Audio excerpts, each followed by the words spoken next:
Et bonjour à toutes et à tous, heureux de vous retrouver pour une nouvelle vidéo en lien avec l'univers du Conjuring. On va parler du coup du Conjuring Universe, si on peut dire, parce que sachez que le quatrième film était que la fin d'une première phase. Voilà, donc j'ai fait d'ailleurs ma critique à cela, donc n'hésitez pas à aller la voir. Du coup, elles sont disponibles sur YouTube et TikTok. Voilà, donc n'hésitez pas à me suivre, ça fera également plaisir. Voilà, en tout cas, merci beaucoup.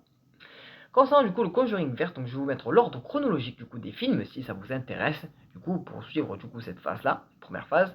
Voilà, donc je vais vous mettre du coup les dates ainsi que le nom des films. Donc attention par contre, interdit au moins de 16 ans les films. Voilà, donc il faut avoir quand même assez le corps accroché et pour comprendre les choses. Voilà, donc interdit au moins de 16 ans, mais bon, je vais vous mettre du coup l'ordre quand même, l'ordre chronologique des films.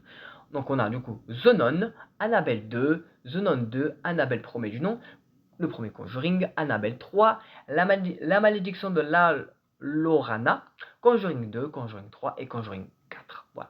Donc c'est l'ordre chronologique du coup dans lequel il faut regarder les films. Voilà. Concernant du coup Conjuring 4. Donc Conjuring 4 fait mieux que prendre la tête du classement pour sa première semaine d'exploitation avec 1 108 831 spectateurs. Voilà. Donc il a fait le record d'ailleurs, je pense, le meilleur record des films d'horreur aussi, il me semble. En France, il me semble. N'hésitez pas à me dire dans les commentaires. Il signe le record du coup de la saga dans l'Hexagone, très loin devant les 742 528 du second volet sorti en 2016. Voilà, donc de base c'était le Conjuring 2 qui était en tête du coup de cette saga, mais Conjuring 4 du coup l'a détrôné bien grandement. Je vais vous mettre du coup, par la suite de ça, du coup, le classement du score du box-office Mojo, voilà, pour vous montrer que par rapport aux chiffres, hein, voilà, que c'est bien du coup le premier du coup dans cet univers-là. Donc même si du coup Variety pardon, nous a partagé aussi que Conjuring 4 Last Rite a coûté seulement que 55 millions de dollars. Alors dites-vous que c'est plus facile de rentabiliser justement un film d'horreur qu'un film de super-héros en règle générale. Voilà, ça coûte beaucoup moins d'argent par rapport aux effets spéciaux, etc. Même s'il y en a, mais ça reste beaucoup moindre.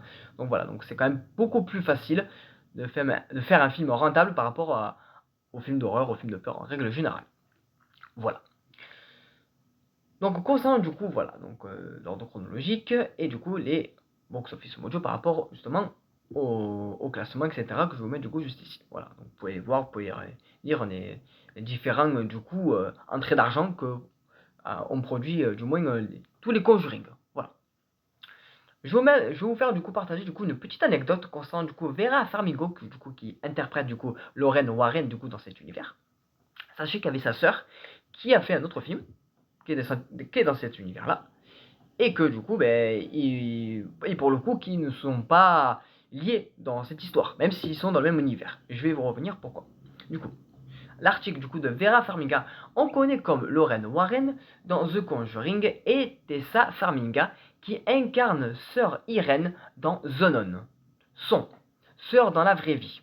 Incroyable cette anecdote. Elles ont plus de 20 ans d'écart et pourtant elles se retrouvent toutes les deux dans le même univers horrifique créé par James Wan. Un lien familial bien réel derrière deux personnes qui n'ont pourtant aucun rapport dans les films. Et ça rend l'anecdote encore plus dingue, ou encore plus folle, oui, ça on peut dire. C'est vrai que pour le coup, c'est vrai que ça reste assez dingue quand même que des réalisateurs, etc., castent des personnes et que pour le coup, ça reste du coup deux sœurs et qui pour le coup en plus sont dans le même univers quand même. C'est assez dingue quand même comme histoire. Mais bon, c'est arrivé, donc bon voilà. Donc je pense que du coup, quand The Nun aura un troisième film, je pense à ça aussi, parce que pour moi, comme je vous ai dit au préalable, The Nun est l'un des meilleures histoires, un des démons les plus puissants de cet univers-là. Donc je pense qu'il y aura The Nun dans cette phase 2, voilà. Mais je vais revenir du coup plus tard je pense dans une troisième vidéo. Voilà. Concernant du coup une autre déclaration de Vera Farmiga, cette fois-ci à son partenaire Patrick Wilson, qui est autre que du coup l'interprète du coup de Ed Warren.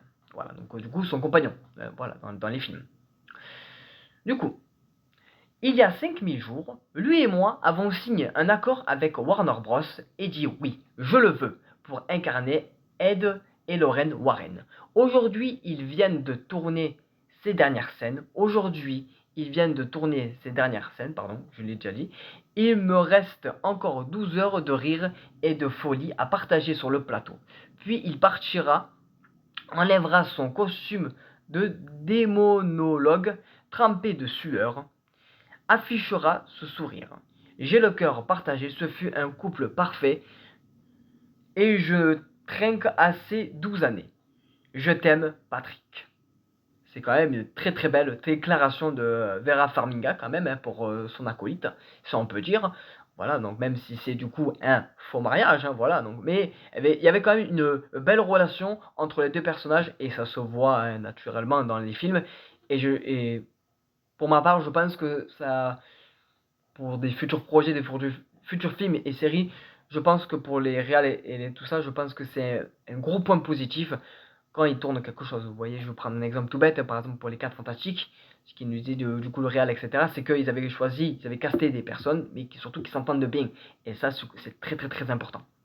Voilà. Ou autre exemple, comme par exemple, Mark Webb pour un The Amazing Spider-Man, et ben les deux, le héros de l'histoire et sa concubine, si on veut dire, se sont liés d'amitié et par la suite de ça par amour, mais voilà, il faut que pour moi les acteurs puissent vraiment jouer à 100% et pour ça ils doivent surtout bien s'entendre, c'est très important dans un film et dans une série, voilà, ce n'est que mon avis personnel en tout cas, voilà.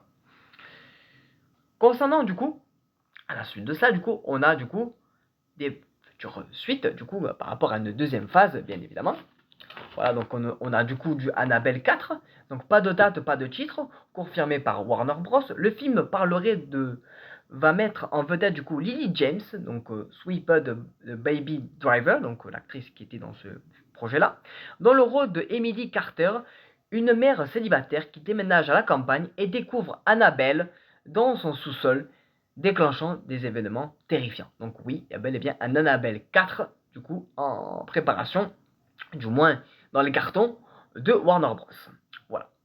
Et concernant du coup, par rapport aussi à cela, donc Conjuring, du coup, une série est actuellement en préparation chez HBO Max, désormais Max, avec Nancy Wan à la tête du projet en tant que showrunneuse et productrice exécutive.